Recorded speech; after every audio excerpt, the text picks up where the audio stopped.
Hello, my name is Peyton Hughes, and the topic that I chose is challenges that women face in the workforce. My thesis is that women disproportionately face more challenges than men when working to advance their careers in the labor force. The topics that I will cover are the wage gap, which is basically kind of, the overarching idea of, you know, it's the big idea about women, being discriminated against in the labor force. I will kind of touch on that, and then I will go to the glass ceiling and the glass escalator, the cost of starting a family for women and men. I'll touch on that as well. And then I will also go over some other factors that I think are kind of not talked about as much, but I think are still factors that are important and contribute to this phenomenon. So the wage gap. So over on the right, I have a table. On the left are the top 20 earning job kind of areas, and on the right, there's the bottom 20 earning job areas. And as you can kind of see, I think 16 of the 20 top earning areas are male dominated. A lot of, top CEO type business careers, a lot of STEM careers in STEM. Um, and then there's the few that are kind of do have more women in them, are more like healthcare related jobs. And even the nurse practitioner is the only one where it's a lot of females. And then you see on the right, there's the bottom 20 earning career areas, and 14 of the 20 are female dominated. There's mostly females. Um, I think some of the things that really contribute to the wage gap are that men are kind of seen as preferred candidates in the male dominated fields, just because I think they're seen as having typically the more attractive qualities, although females can have those as well.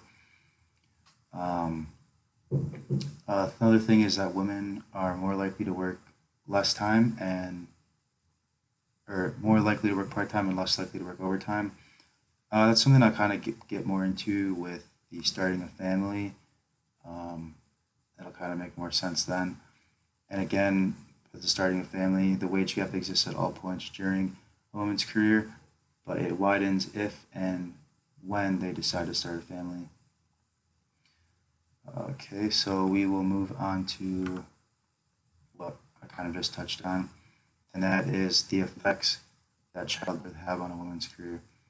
And here I have the financial effects, which are kind of more the direct implications or consequences of having a child, and then on the right I have this change in perception, which I think are kind of more the indirect effects, which kind of just how people perceive a woman after she has a child. And here we see economists have reported that raising children accounts for a 17% loss in the lifetime wages for a woman. So right there off the bat, you see if a woman has a child, you know, 17% of her lifetime wages, kind of right there. And then this is from the Workplace Gender Equality Agency in Australia, and that is a 2009 analysis showed Australian women returning to work after 12 months of parental leave are subject to an average 7% wage penalty, and then the next year 12, so even more over the next year. So there's some of the financial effects, and then the change in perception is that this is from the same source, that women after they had a child were rated as less competent than women without children, but were rated higher in kind of the area of like warmth, if that makes any sense. Despite this, when men became fathers, they received higher ratings of warmth also, but they still maintained their ratings of confidence. So it kind of seems like a little bit odd that just because a man has a child, he still is seen as competent, but for some reason women aren't. Um, and then research suggests employers were less interested in hiring, training, and promoting women with children compared to women without children and men. Next, we have the differences in career advancements for men and women, and I kind of wanted to highlight the glass ceiling and the glass escalator here. The glass ceiling, obviously, being a pretty widely talked about kind of topic, especially in women and the how they are perceived and the stuff that they go through in the labor force, and that obviously is that women are seen, or seemingly women are kind of left out of these higher ranking, more prestigious career roles than men, and that is in all career paths, but especially in the male dominated fields. Um, Something that I saw that I thought was interesting from a study was that in 2017 of the Fortune 500 companies, um, only 19.1% of corporate board seats were held by women, which obviously that's less than, or it's about one in every five corporate board members is a woman, and then not even 6% of the Fortune 500 companies had a CEO who is female. So obviously, the representation there is quite off. And then the glass escalator, which is kind of the opposite effect for men in pink collar jobs. Pink collar jobs being fields that are typically dominated by women. So nurses, elementary school teachers, social workers, um, those types of careers. Men are seemingly, easily put into higher roles or promotional roles in those careers. And then on the right here, we see um, the college, it says percent of men and women with at least a college degree by age 30. And then on the x-axis, we have, the year that they were born. And we see here that, women are kept out of these higher roles despite being more college educated than a lot of men. So, and then here are the other factors that I was talking about. A couple that I thought were interesting were cultural factors. Big one being, I think, is religious affiliation. From a study, religious affiliation accounts for about 30% of variability in female participation in the labor force. And obviously that, not just in the United States, it's kind of all around the world. Um, and then also from the same study, the research suggested that Muslims, Hindi, and Roman Catholic religious affiliations tend to have lower female participation rates in the labor force. I think that's just kind of because those religions maybe are a little bit more conservative with the roles that they believe women have. Um, and then also, countries with higher levels of education and income tend to have more liberal attitudes towards women and their role in the labor force. So that's, I don't want to say it's typically more first world, but first, countries that are, like the United States, they obviously have a ways to go, but they're obviously in better shape than a lot of other countries with how they treat women and the roles that they believe women play. Um, and then here on the left, I put it kind of goes with the last point here, the developed versus developing societies. And I think it's not as straightforward as you may think. I think there's a lot of factors that impact whether, how many women are participating in the labor force. These are from like 2011 and 2012.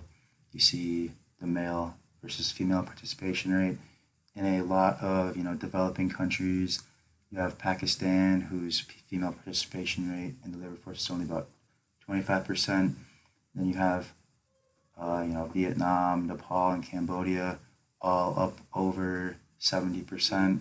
So I think it has more to do with the social norms of those societies and kind of how they view women that play a large role in, how many women are actually participating in the labor force. So in summary, I kind of have the 4 points around the wage gap because I think all four of those points, obviously, they're not all of the factors that contribute, but I think there are four very big contributors to the wage gap and, just challenges that women face in general. So the glass ceiling and the glass escalator, obviously, barriers of entry for women is the glass ceiling. I think it just has a lot to do with, people not believing women are capable of taking on larger roles. And I think some of that has to do with kind of the societal way, ingrained ideas that we have from the past that we need to get over, but obviously it's not that easy. The glass escalator, which, for industries that women are, succeeding in, then you have, when a man comes in and seemingly he just, easily progresses through the ranks of that, his career path. So that's kind of disappointing to see. And then starting a family, which I think is probably the largest of the topics that I covered. Obviously, women, have to leave to give birth, and then a lot of women do choose to, take time to leave to take care of their children. But then, when they come back, they are, they're not seen as less competent, and their wages decrease. But then, for a man, when him and his partner choose to start a family, he's seen as just as competent and more warm and just like a woman, but still more competent for some reason. And then in the bottom right, I have other factors that I touched on, just the geographical location. So obviously, where you are in the world is going to affect a lot how people view women. And then I have religion as well, because I think a lot of people are religious, and I think that those factors also play a role in if a woman decides to work or not. And then the course connection. I think all topics that are discussed are major components of understanding the challenges that women face and encounter in the workforce. The wage gap being kind of I think the overarching kind of topic that is covered in the course. And I think kind of all the topics that I discussed contribute to that. So yeah, here are my sources, and thank you for watching.